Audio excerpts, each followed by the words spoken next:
Hello friends, आइए जाने text rap के बारे में।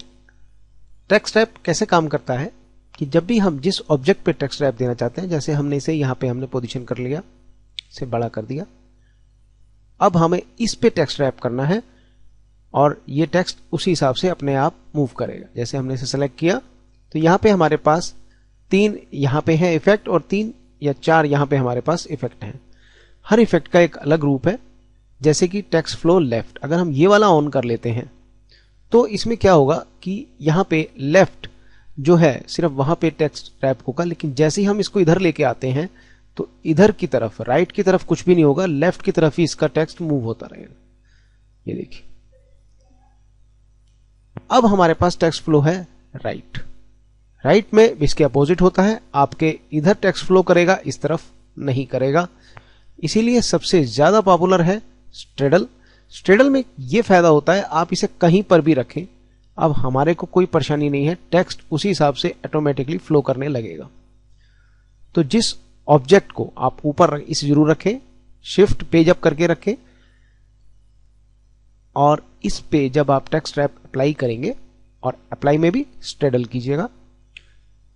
यहां से जो ऑफसेट है, यानी कि इससे इसका डिस्टेंस जो है वो यहां पे सेट हो सकता है। सपोज हमने इसे 10 mm कर लिया, एंटर की करी, देखिए आप यहां से इसका जो गैप है वो बढ़ गया, तो यहां से उसे मेंटेन कर सकते हैं आप।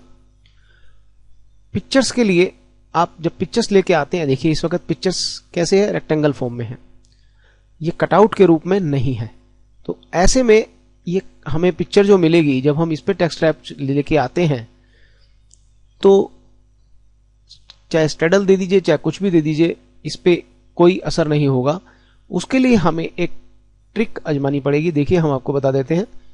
आप इस तरह से फ्री हैंड टूल ले लीजिएगा और पिक्चर के थोड़ा सा बाहर जितनी दूर आप टेक्स्ट चाहते हैं, आप ऐसे इस तरह से आउटलाइन बना लीजिएगा, और ये क्लोज होनी चाहिए, यानी कि क्लोज पाथ होना चाहिए इस तरह से, क्योंकि इसके में कोई खास बारीकी की जरूरत नहीं है, बस इस तरह से फ्लो करता हुआ एक आपका एक आउटर बन गया। अब आप क्या कीजिएगा, ये पिक्चर को सेलेक्ट कीजिएगा, effect, power clip, place inside से इसके अंदर डाल दीजिएगा, इसके ऐसे अंदर डाल दीजिएगा। अब हमारे को इसकी आउटलाइन तो इसकी कर दीजिए नन। अब आप इस पे टेक्स्ट रैप डाल दीजिएगा और स्ट्रेडल कर दीजिएगा, तो आप देखेंगे अब आपके लिए जैसे आप चाह रहे थे वैसे आपको मिल जाएगा। अब इसमें आप ये वैल्यूज 0 भी कर सकते हैं, क्योंकि आपने तो यहां पे पहले ही डिफाइन कर रखा है। तो आप देखिए उसकी दूरी की वजह से ये टेक्स्ट दूर है, और अगर आप चाहते हैं कि थोड़ी इसमें डिस्टेंस और बढ़ा दिया जाए तो आप यहां पे 5 या जो भी चाहते हैं वो डाल सकते हैं फिगर। अब देखिए आप इस तरह से आप ये टेक्स्ट रैप कर सकते हैं। टेक्स्ट रैप करने के बाद जो टेक्स्ट ब्लॉक में नीचे रह जाए, आप इसको बढ़ा करके अपने टेक्स्ट को जरूर शो कर लीजिएगा, नहीं तो ये प्रिंटिंग में नहीं आएगा। कोई भी शेप आप सेलेक्ट करके आप इस तरह से अपने टेक्स्ट रैप को बना सकते हैं।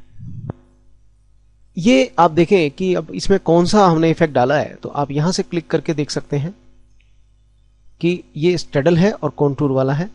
Text flow left, text flow right आपको बता दिया है उससे क्या होता है। इसी तरह से स्क्वायर में क्या होता है कि अब ये जो कॉन्टूर वाला है ये तो देता है चारों तरफ से शेप हमें। ये देखिए, ये लेफ्ट और राइट का भले ही इसके अंदर ऑप्शन आए, लेकिन यहां से जो इसका टेक्स्ट का फ्लो है वो बिल्कुल इसी के कटआउट के साथ साथ चलता रहेगा। लेकिन अगर आप स्क्वायर चाहते हैं तो आप ये वाले फंक्शन को इस्तेमाल कर सकते हैं। इसमें भी वही फंक्शन है, left, right and straddle. Straddle करेगा, लेकिन होगा क्या कि चारों तरफ से जैसे रेक्टेंगल बना हो उस शेप में ये बना मिलेगा।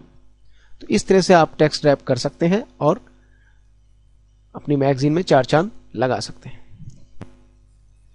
इसी तरह से जब आप अबव एंड बिलो, ये जो रह गया, हम इसको करेंगे तो आप देखेंगे कि जहां पे भी इसे आप सेट करेंगे ये पूरी रो ही आपकी ब्लैंक हो जाएगी, सिर्फ ऊपर और नीचे यानी आपका यानी अबव एंड बिलो में ही ये आपको टेक्स्ट फ्लो करेगा और कहीं नहीं कर पाएगा। तो ये है आपका टेक्स्ट रैप।